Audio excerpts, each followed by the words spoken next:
Hi, this is Attila 16, and this is a Steel Division Normandy 44 battle group guide for the 3rd Canadian Infantry. This is a battle group which is a mechanized battle group, so it's a lot about infantry, but it also has some tank, a few of them, and some anti-tank here, and good amount of support. It's a bit of a good average of everything, let's say, in terms of quantity. When it comes to the Recon aspect of things, all of them are Phase A, and they are all snipers. What's interesting here is that they have a lot of experience, and also they cost 40, while the Red Devil, for example, costs 60 for their snipers. So very inexpensive scout, and in good quantity. They are very useful to suppress the enemy infantry, but also they can suppress the enemy vehicles and anti-tank guns, so useful unit to have.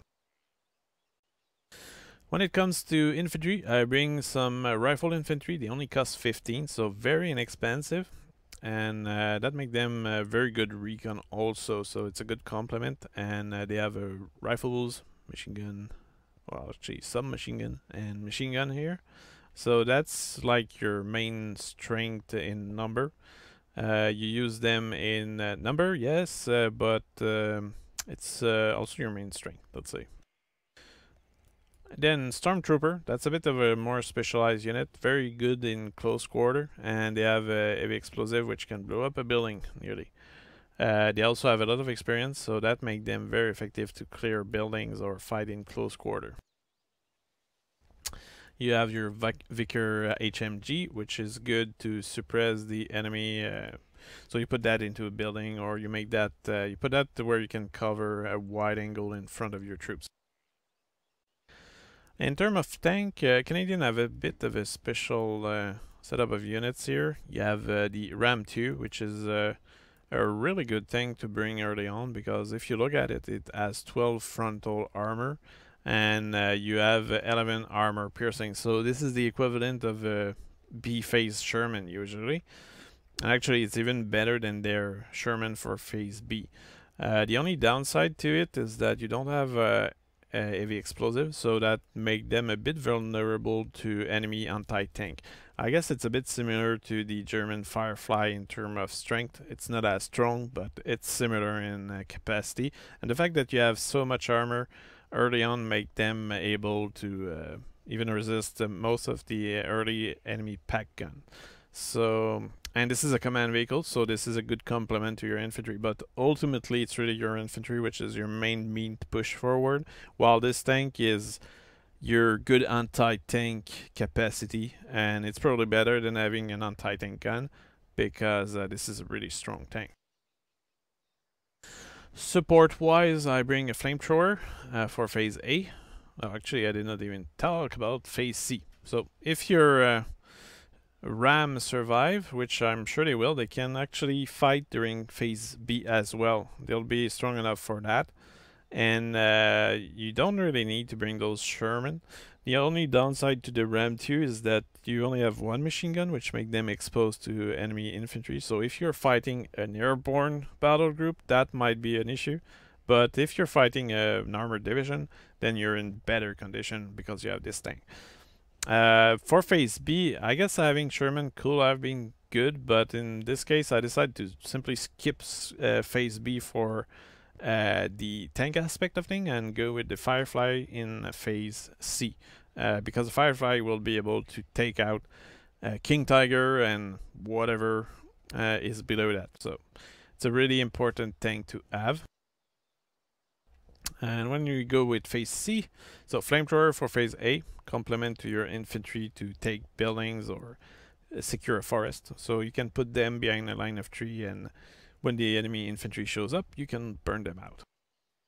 Then you have the Wasp, which is actually a really good unit to have, because you're able to burn the buildings, and you actually have a good range of 250 meter, which make it 10 meter far enough to be safe from enemy Panzerschreck. So that's a useful thing.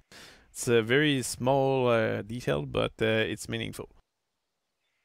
Then I have some Bedford supply for Phase A, because you might run out of ammo in that phase. Then additional ammo for phase B, and for phase B I also bring some priest DD, which have mainly the task of killing enemy infantry, blowing up buildings, and a range of 1.2 kilometers, so that's pretty good. I guess I'm bringing 2 group of 3 here, so that's 6 of them. I guess you could go with wasp, but at the same time here you have 4 wasps, so that's a pretty good support here. So anti-tank gun, 6 PDR, so that's in case that doesn't work for phase A with the RAM. But it's good to have some. You can spread them around. They're not that expensive. Then phase B, Wolverine. Wolverine are a good complement to your RAM tank because they're very good anti-tank. And what matters here is that during phase A with your RAM and your infantry, you might as well push as much as possible so that you're in position to defend for phase B, and then you bring the Wolverine, which will be able to shoot at close proximity the enemy tank. And with these you can actually kill King Tigers if you're really close. So it's really important to push as much as possible during phase A with the Canadian, and for phase B and C you'll be in better position to continue massacre. Phase C I bring some 17 PDR because you never know when you'll need to make an ambush. And I bring an Achille, but this is still a very expensive. It's not as expensive as a Firefly, and this is important. So if you don't have the points to bring too many Fireflies, it's good to bring maybe 1 Firefly and 1 Achille. But ultimately it's clear that a Firefly might be a better idea. Of course, the Wolverine here, they are a good complement, but this is a stronger gun here. Anti-air, the Canadian actually have this truck over here. They're not the only one having that. So it's okay for phase A. It's also okay to suppress the enemy infantry. So that's something which you should keep in mind.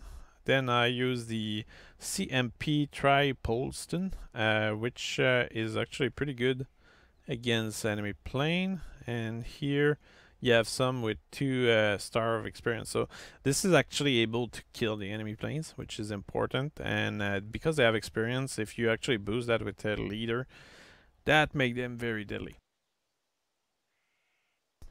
Well, here artillery for I only start at phase B. So I bring 2 RAM, 2 OP, which have off map artillery. So 140 millimeter rounds. It's good to suppress the enemy. And then phase B I also bring a Sexton.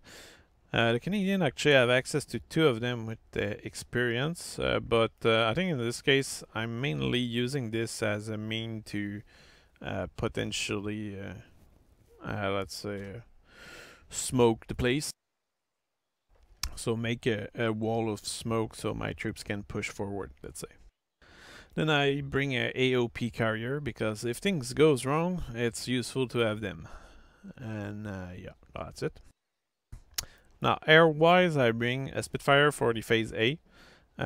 This is mainly because you need a fighter for phase A, since your RAM tank, they are really strong, but they are also vulnerable to enemy airstrike, especially the one like a Stuka or an anti-tank plane. That can be very dangerous for you. So having a Spitfire early on might be a very smart idea. Then I bring 2 more additionally because it's a good complement for air superiority. For phase B I also bring a Mosquito because this is useful to suppress the enemy infantry. And in phase B here I bring a Typhoon with rockets. So what's interesting here is the area of effect, and this is really good at suppressing the enemy units. So ultimately in phase C I end up with 3 of them. So this is a good complement to the rest of the battle group. So this is pretty much it for this battle group. I hope you enjoyed it, and I'll make a video showing a battle with this battle group, and I'll see you there.